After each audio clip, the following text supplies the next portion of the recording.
ये पाठ सेकंड हिंदी साहित्य द्वितीय प्रश्न पत्र और आज का विषय है पत्रकार का उत्तरदायित्व। देखिए, समाचार पत्रों को लिखने वाला पत्रकार होता है,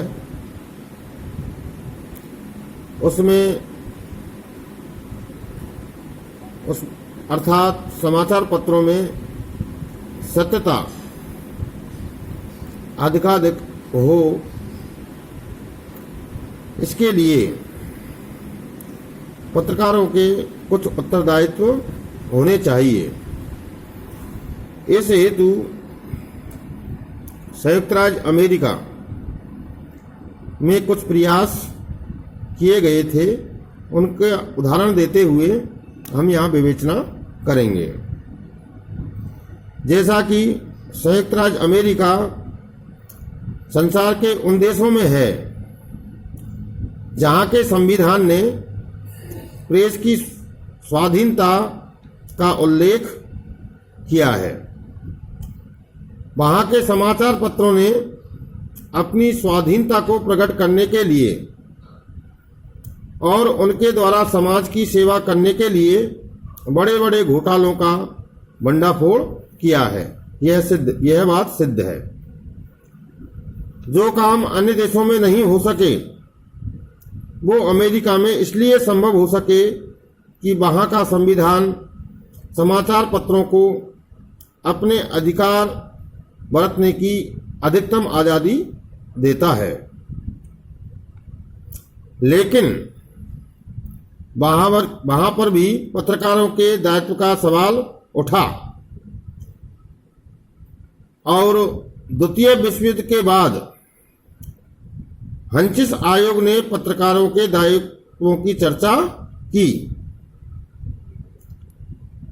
वर्ष 1971 में अमेरिका के सीनेटर मैकमिलन ने यह प्रस्ताव किया कि उन सभी पत्रकारों को जो पत्रकार का धंधा अपनाना चाहते हैं लाइसेंस लेना चाहिए। लेकिन इसके भी कुछ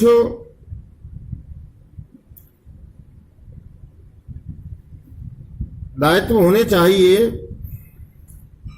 जो लोग अनैतिक आचरण करते हों उनके इस अधिकार को वे पत्रकार की हैसियत से काम करें छीन लेना चाहिए।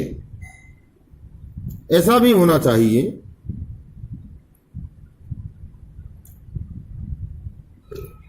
इस समस्या के गंभीर रूप को देखते हुए अमेरिका के भीतर सोसाइटी ने 1976 में एक रिपोर्ट निकाली। उसमें लिखा कि एक स्वतंत्र और उत्तरदायी पत्रकारिता में पत्रकारिता चाहे छापे की हो या प्रसारण की, उसे संविधान के प्रथम संशोधन के उत्तरदायित्वों को निभाने के लिए संशोधन और आलोचना की आवश्यकता होती है। पत्रकारिता स्वयं आत्म संशोधन और आत्मालोचन कर सकती है या नहीं, यह विवादास्पद है। राष्ट्रीय समाचार परिषद, जिसकी स्वतंत्र राज्य या क्षेत्रीय परिषदें भी हों, इस बात में सहायक हो सकती हैं कि अंतोगत्वा सरकारी निगरानी न हो, अर्थात सरकारी निगरानी का पूर्णतः निषेध होना चाहिए। तभी एक पत्रकार या पत्रकारिता निष्पक्ष होकर के अपना काम कर सकती है।